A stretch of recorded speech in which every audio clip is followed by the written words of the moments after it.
নমস্কার। চূর্পচুষ্য লেহ্য পেয় 4 প্রকার খাদ্যের উপকরণ, অর্থাৎ আমরা যেটাকে চলতি বাংলায় বলি চব্যচস্য। চূর্পচুষ্য লেহ্য পেয় মানে যা চিবিয়ে খাওয়া যায়, চুষ্য যা চুষে খাওয়া হয়, লেহ্য যা লেহন করে খাওয়া হয়, চাটনি জাতীয় জিনিস, আর পেয় যা পান করা হয়। আমাদের দেশে সাধারণত জল খাদ্যের সঙ্গে, শরবত খুব কম। তো এই যে 4টি পদ্ধতি, এর সঙ্গে মিলে আছে 6টি খাদ্য রস। ভরত নাট্যশাস্ত্রে শিল্পের 9টি রসের কথা বলা হয়েছে। বাদশাহনের কাম শাস্ত্রে 8টি রসের কথা বলা হয়েছে। কিন্তু খাদ্যরসও একটি অতি পরিচিত রস। এই রসের কথাও আমাদের জানতে হবে। খাদ্যরস 6 প্রকার। 6 প্রকার খাদ্যরস: মধুর অর্থাৎ মিষ্ট স্বাদ, অম্ল অর্থাৎ টক স্বাদ, লবণাক্ত অর্থাৎ নোনতা, কটু ঝাঁঝালো, তিক্ত তেতো, কষায় একটু কষা স্বাদ, ফটকিরির স্বাদের মতো। আয়ুর্বেদ অনুসারে যা শরীরের গঠন, স্বাস্থ্য, সুস্থতার জন্য অপরিহার্য। 6টি রসের নিজ নিজ প্রভাব ও উপাদান রয়েছে, যা আমাদের শরীরের ভারসাম্য রক্ষা করে এবং রোগ প্রতিরোধ ক্ষমতা বাড়াতে সাহায্য করে।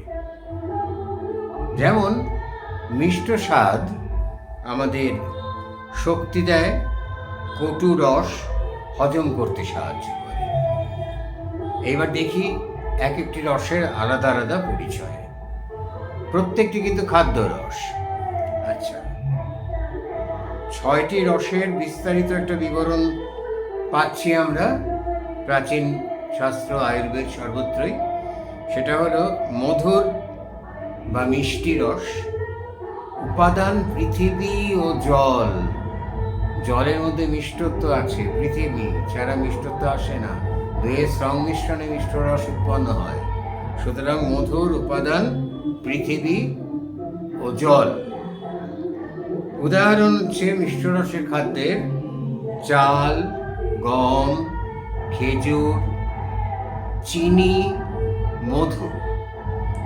এইগুলো হচ্ছে দুধ, এরা মিষ্টি রসের। আগেকার দিনে কিন্তু যখন সন্দেশ, রসগোল্লার আবিষ্কার হয়নি, আমাদের পূর্বপুরুষরা মিষ্টান্ন বলতে কিন্তু দুগ্ধজাত দুধ, ঘি, দই, ক্ষীর, এগুলোকেই মিষ্ট শব্দ থেকে এসছে, মিষ্টান্ন শব্দটা। এগুলোকেই মিষ্টি বলতেন।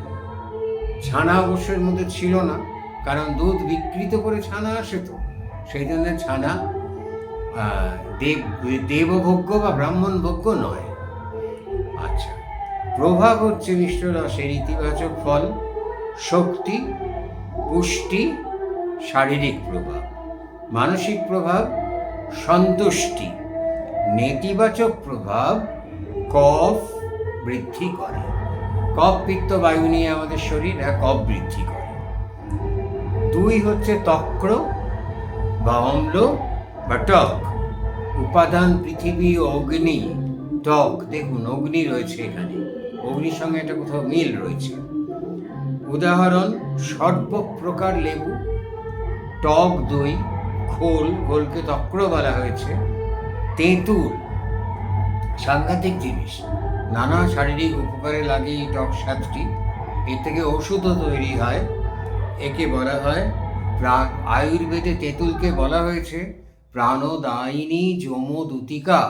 একদিকে প্রাণদান করছে, আর একদিকে সে তেঁতুলের অপব্যবহারে যমের দূতিকার কাজ করছে। ইতিবাচক প্রভাব হজম বাড়ায়, টক মুখের লালাক্ষরণ করে, বৃদ্ধি করে, ফলে খাবার একটা প্রবণতা তৈরি হয় এই জন্য। আর নেতিবাচক প্রভাব কি? টক পিত্তদোষ বৃদ্ধি করে। এরপর লবণ, লোনা বা লবণাক্ত উপাদান জল এবং অগ্নি, দুটোর মধ্যেই লবণাক্ত ব্যাপার আছে, নোনতা। সাধারণ লবণ, উর্বাচল লবণ, কাচ লবণ, সৈন্ধব লবণ, সামুদ্রিক খাবার। ইতিবাচক প্রভাব শরীরে তরল ভারসাম্য বজায় রাখে, ঘাম ইত্যাদি প্রভৃতির জন্য লবণ দরকার। নেতিবাচক প্রভাব রক্তচাপ বৃদ্ধি করে, পিত্তদোষ বৃদ্ধি করে। এরপর চতুর্থ রস হলো কটু বা ঝাঁঝালো, তীব্র। এর উপাদান হচ্ছে অগ্নি এবং বায়ু। প্রথমেই বলতে হয় যে কটু রসের উদাহরণ দিতে গেলে আদা। আদাকে আয়ুর্বেদ বলেছে অগ্নিগর্ভ আদ্রক। আদা ক্ষুধা বৃদ্ধি করে, জঠরাগ্নি বৃদ্ধি করে। রসুন কটু রসের একটি অন্যতম উদাহরণ, ঝাঁঝালো তীব্র ভাব। রসুন নামটা হয়েছে রসের উন থেকে। রসুনে 6টি খাদ্যরসের মধ্যে 5টি আছে, একটি কম। 49 মানে কি? 50-এর 1 কম, সুতরাং রসুনে 1 কম, সুতরাং উনো, তাই রসুন। লঙ্কা, গোলমরিচ ঐতিহাসিক জিনিস। এই গোলমরিচের জন্যে পর্তুগিজরা ভারতবর্ষ আক্রমণ করেছিল, এই গোলমরিচের জন্যে ভারতবর্ষ পরাধীন হয়েছিল। শুধু গোলমরিচ নয়, মশলা, কিন্তু গোলমরিচ এর একটি উপাদান। ইতিবাচক প্রভাব হজম শক্তি বৃদ্ধি করে, মেদ কমায়, কফ এবং বাত দোষ নষ্ট করে। কফ, পিত্ত, বায়ু তিনটেই তো আছে। নেতিবাচক প্রভাব অতিরিক্ত ঝাল শরীরের পক্ষে ক্ষতিকারক। আচ্ছা, তিক্ত উপাদান বায়ু এবং স্থান হচ্ছে আকাশ। উদাহরণ নিম, করলা, উচ্ছে, হিঞ্চে, হেলঞ্চ, হলুদ, এদের মধ্যে তিক্ত স্বাদ আছে। ইতিবাচক প্রভাব শরীর থেকে বিষাক্ত পদার্থ বার করে, ডিটক্স, প্রদাহ কমায়, পিত্ত ও কফ দোষ রয়েছে এতে। কষ জনিত রস। উপাদান পৃথিবী ও বায়ু। উদাহরণ, সব থেকে বড় উদাহরণ কাঁচা কলা। এই সময় বলি কাঁচা কলা নিয়ে একটা প্রবাদ আছে, কিন্তু আমরা বলি আদায় কাঁচকলায়। প্রবাদটা ঠিক নয়, আদায় কাঁচকলায় না, আধা কাঁচকলা। অর্থাৎ বাড়ির উঠোনে একটি গাছ পোতা হয়েছে, শরিকি ভাগ হয়ে গেছে, সেখানে একটি কাঁচকলা ফলেছে, কিন্তু এমনই ঝগড়া যে ওই কাঁচকলাটাকে দুভাগে ভাগ করতে হবে, অর্ধেকে, তাহলে আদায় কাঁচকলায় না।